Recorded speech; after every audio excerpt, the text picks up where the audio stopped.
नाही बागेश्वर काय त्याचं आधी नाव धीरेंद्र वगैरे काहीतरी होतं, नंतर तो बागेश्वर झाला. तो काय ते चिठ्ठीतनं वगैरे लोकांना आपलं भविष्य सांगायचं आहे. कुठला घाम म्हणजे कुठला गळलेला पाहिला आणि कुठे थकलेले बघितले यांनी शिवाजी महाराजांना हेच कळलं. त्याचं म्हणणं शिवाजी महाराज कधी लढाई लढलेच नाही. मग अफजल खानाचा पुतळा का तुझ्या बापाने बाहेर काढला का?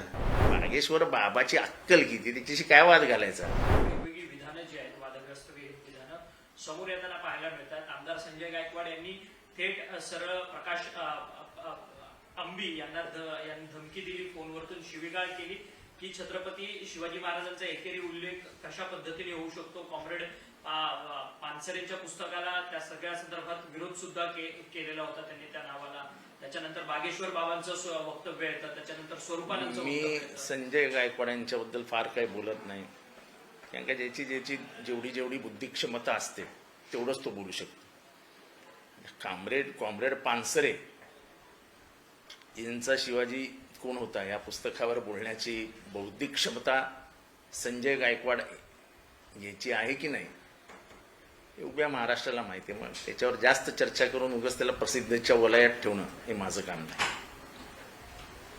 पण सर, हा सगळा वाद झाला त्याच्यानंतर थेट या सगळ्या छत्रपती शिवाजी महाराजांच्या संदर्भात बागेश्वर काय त्याचं आधी नाव धीरेंद्र वगैरे काहीतरी होतं, नंतर तो बागेश्वर झाला. तो काय ते चिठ्ठीतनं वगैरे लोकांना आपलं भविष्य सांगायचं आहे. हे सगळे काही खराची पैदावळ आहे, ही खराची पैदास आहे सगळी. आता बागेश्वरला काय माहिती शिवाजी महाराज, काय माहिती शिवाजी महाराजांचा इतिहास? जे रामदास त्यांना कधी भेटलेच नाही, कुठे ऐतिहासिक नोंदीच नाहीत. म्हणजे दादोजी कोंडदेव जे कधी गुरु नव्हते त्यांना गुरु करून मोकळे झाले. जे रामदास कधी भेटलेच नाही त्यांच्या म्हणे चरणी त्यांनी राजमुकुट ठेवला आणि आता तुम्ही लढा, मी थकलो. कुठला घाम म्हणजे कुठला गळलेला पाहिला आणि कुठे थकलेले बघितले यांनी शिवाजी महाराजांना हेच कळलं नाही. असले लोकांना महाराष्ट्रात बोलवतात कशाला मला कळत नाही, आणि त्यांच्या पाया पडायला जातात, त्यांचा काय उदो करतात.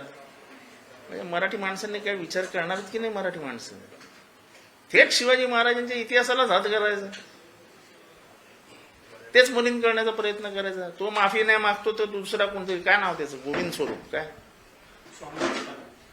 कोणीतरी काहीतरी, त्यांची नावं आपण लक्षात राहत नाही, त्यांची नावं लक्षात ठेवण्याची लायकीचे पण नसतात. त्याचं म्हणणं शिवाजी महाराज कधी लढाई लढलेच नाही. मग अफजल खानाचा पुतळा का तुझ्या बापाने बाहेर काढला का? मग अफजल खान जिंकावा म्हणून तुझ्या कुळातले मनुवादी सनेतनी यांनी वाईला शतचंडी यज्ञ कशाला केला होता? की शिवाजी महाराज हरावेत म्हणून. शिवाजी महाराजांना वरती तलवार चालवणारा जर युद्ध नव्हतं, लढाई नव्हती, तो कृष्णा कुलकर्णी कोण होता? हे सगळी तुमची पिल्लावळ ना, सनातनी मनुवाद्यांची पिल्लावळ नाही. म्हणजे मग शिवाजी महाराज युद्ध लढले नव्हते तर शाहिस्ते खानाची बोटं काय अशीच कापली गेली काय? त्याची खिडकीत अडकली की काय बोटं? काय बोलतात काय? म्हणजे काय? आणि त्यांना काय बंधन निर्बंध काय? याचा दुसरं कोण बोललं असतं तर एवढा जेल, राष्ट्रद्रोहाचा गुन्हा, अमुक तमुक करून टाकून दिले असते आतमध्ये. हे येतात, बोलतात, परत विमानाने निघूनही जातात, परत बोलवणारे तयारी होतात. आता बागेश्वर बाबा जरा शांत आहे.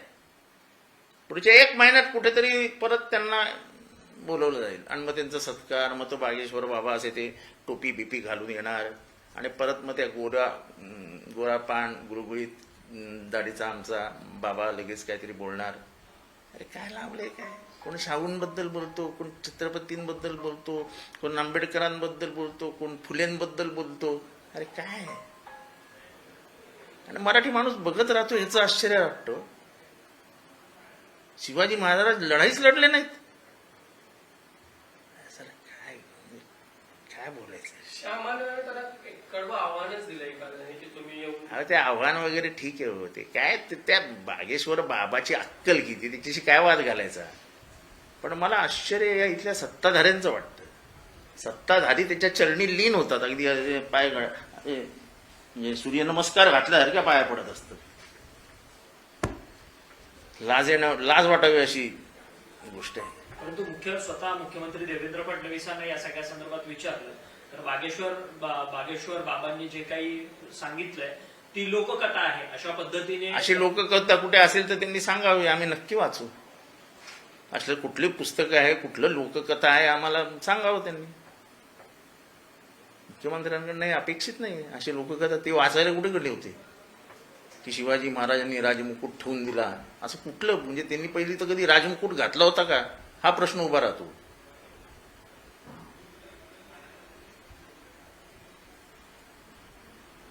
त्यांचा राज्याभिषेक कधी झाला, किती साली झाला? रामदास किती साली गेले? रामदासांची आणि त्यांची भेट झाली होती का नव्हती? तिथनं इतिहास सुरू होतो ना. जर त्या इतिहास तज्ज्ञांनी शोधून काढलं की दादोजी हे कधी गुरु नव्हतेच, तसे इतिहासकारांनीच शोधून काढलं की रामदास कधी भेटलेच नव्हते.